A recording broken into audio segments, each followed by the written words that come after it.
I didn't really realize that I had forgotten how to love writing. I didn't realize that I was going along with the motions because deep down inside, I had a drive to write, but I didn't really enjoy it anymore. And it was a magical moment when I actually fell back in love with writing. And I feel alive again for the first time in a long time. So I'd like to talk with you all today about how I fell out of love with writing and being creative in general, and how I've fallen back in love with it on today's episode of Project Shadow. I have something to say.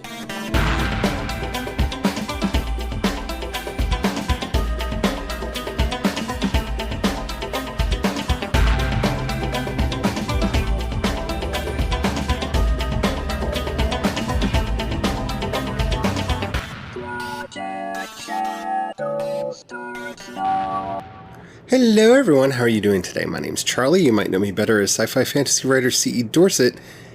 And today I would like to talk about creativity in a different way. We talk about creativity a lot on this podcast. It's kind of my raison d'etre. But I didn't realize that the relationship that I had with creativity had gotten toxic until I drained the swamp.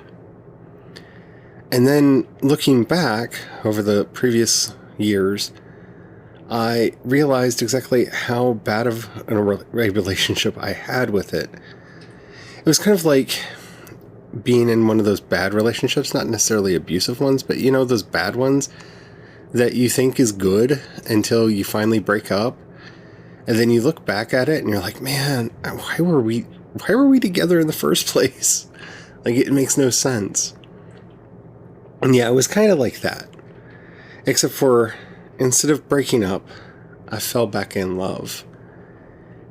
And I feel changed and different because of it.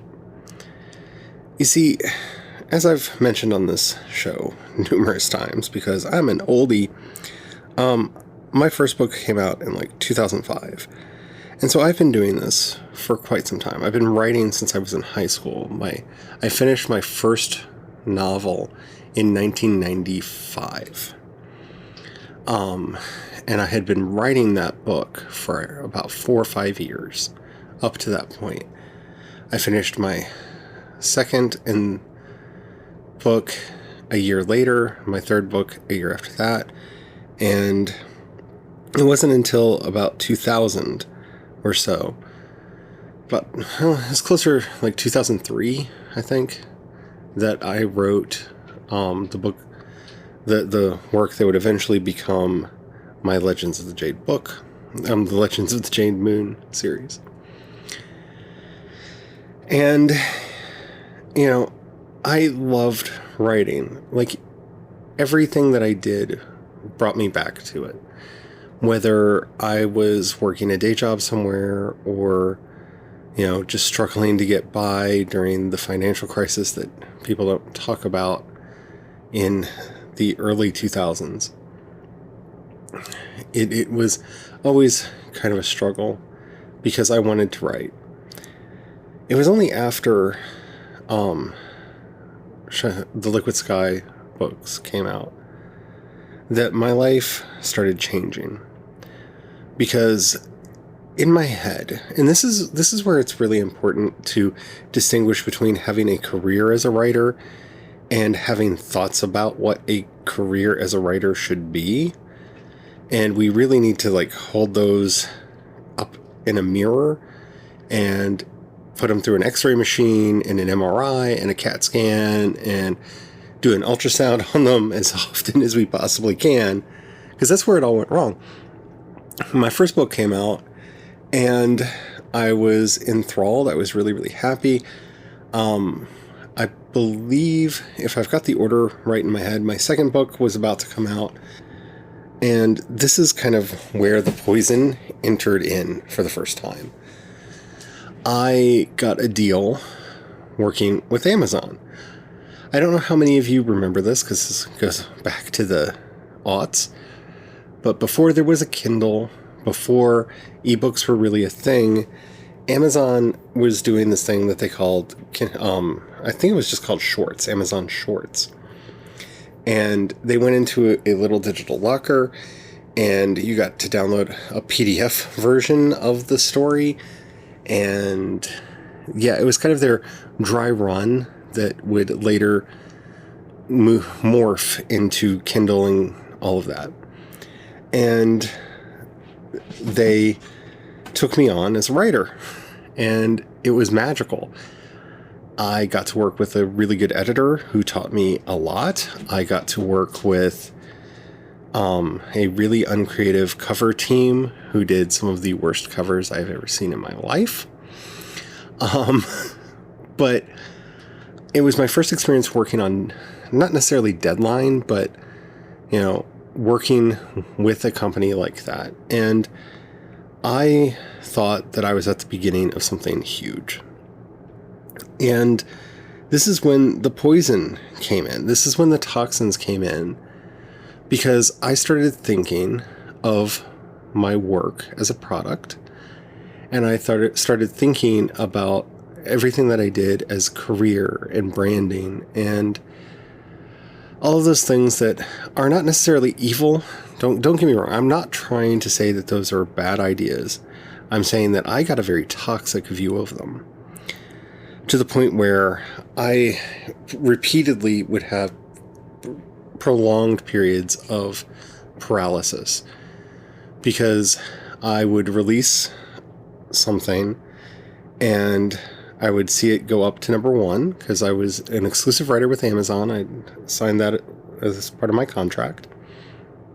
And I would watch it go up to number 1, and then I had to write the follow-up to it, and it was frightening, and it was really, really hard on me to get over the idea of what if this one doesn't do as well. And I would finally get it written, and we'd go through editorial, and it would go up, and it would go up to number 1. And this kept happening. And what I should have learned through this process is that people like my work. What I should have learned from this process is that I can write stories that people will buy. What I should have learned from this process is that I have a good sense of story. I'm not saying great. I'm not saying I'm brilliant. I'm not saying I'm one of the greatest writers who ever lived or any of that stuff. That's toxic as well. But that's what I should have learned. I should have learned to trust myself. Instead, what I learned was a work habit of being afraid that the story I wanted to work on wouldn't be right for the market, that if it didn't hit number 1, that I had failed, that that book was a failure, and that if I didn't do everything I could to make other people happy, then what was the point of doing anything at all? That's what I actually learned from that process. And I didn't realize it. I really honestly didn't realize it. And even when it started dawning on me, like when I decided to blow my career up and do The Chain, and write that queer book that was so queer that it would just ruin everything. The thing that actually convinced me to go ahead and let that book go out into the world was that Twilight was going on, and Twilight was very popular, and I actually worked very hard to have the original cover of that book. I painted a picture that was a heart in a chain on a black background that I took inspiration from the cover of Twilight for. The hand holding the apple. And because I still had that in me, that poison of like, I have to work to the market. I have to make the market happy. The market is God. The market matters. And I'm not saying that it doesn't. And if you're one of those writers who can get some creative fulfillment out of writing to the market, more power to you. What I'm saying is, even when I thought I was flushing that stuff out of my system, I wasn't. And it became increasingly difficult for me to do work after that, because this was the book that was supposed to destroy me, and it was popular. People liked it. So what's the point of going on? Like, what I learned from that, the horrible, stupid, mistaken idea that I took from that was, well, I guess I just don't know what people want. If the thing that I think is going to destroy my career is actually going to do well, then I just don't know what people actually want. And so what's the point of doing any of this? Now, this was all prior to my depressive phase and all of that. And yes, that did contribute. But oh, the stupid lessons that I took away from what should have been shining things that I felt proud of. We all want outside validation. We all want somebody to tell us that our work is good and that we're not wasting our lives. I think more than anything else in this life, what we want is somebody that we respect to look us in the eye and to say, you are not wasting your life. I really do. I think that is, whether we admit it to ourselves or not, our basic desire as human beings is for somebody to just validate us like that. And that desire for validation can be crippling. It can be destructive. And it wasn't until about a year ago when I started playing around on World Anvil, and I started role-playing again with some friends and running a game with friends, that I remembered this stupid, silly thing of, I could have fun telling a story. Because it had become work. I mean, it was work. I would clock in and clock out, and I would get my words down, and I wasn't having fun with it. I wasn't really enjoying it. I wasn't really, like, even the stuff that I'm really proud of was often painful to write. Like, when I wrote Crucify, My Love, I enjoyed parts of that process, but it was so scary for me because I had to learn to trust myself, because I did not have an outline. I didn't know where the story was going, and I didn't have an outline through all 3 books in that series. And I love them. I love the characters, and I love how that series ended. I do feel that now is not the time to do a prolonged meditation on death, which is why those other books haven't come out, and we'll talk about that in future. After the plague, we'll reevaluate when and how those books come out. But so that made me second guess things even harder, because I had invested all this energy into writing these 3 books to have a complete series ready. And then a plague hits, and it feels really weird to put out books like that in the middle of a plague. So I started doubting myself again. And so I started playing around on World Anvil. And I was doing it really for 2 reasons. One, I've always wanted to have a place where I could put my short stories and my world building out there for people to see. And also because it's a very good way to catalog and, make a resource for myself that's really easy to use. So, yeah, I was excited about it. Now, having said that, it wasn't everything that I wanted it to be, because I was still holding myself back. I was still limiting myself. I was still telling myself that all these ideas that I had, they were just too weird, too strange. Again, all of those toxins of having to write to the market and seek validation from others were still in my head. They were still in my system. They were still tearing me apart. And then this goofy little stupid gothic NB romance story comes along, and it just wouldn't leave me alone, because I was working on something else. You all know I was working on something else. And so I decided to sit down and let myself just write. It's going to get out of your system. You've tried writing this before. It never worked. Just try to let it out. And I wrote the 0 draft that I feel like I'm doing a plug here, and I'll apologize for that. But if you are a patron at I think $2 or above, if I remember correctly, you can actually go read it right now over at the Dragons of Night World Anvil page. Warts and all my misspellings and bad grammar and everything. That Zero Draft is up over there. And I wrote it, and I fell head over heels in love. Head over heels in love. I wanted to know more. Who are these characters? What is this world? Who are these people? And why are they doing the things that they're doing? And it was like the beginning of a romance novel. And I really mean that, except for instead of seeing a person, it was seeing the process. It was like, for the first time in years, I locked eyes with the muse across the room. And the music was just right.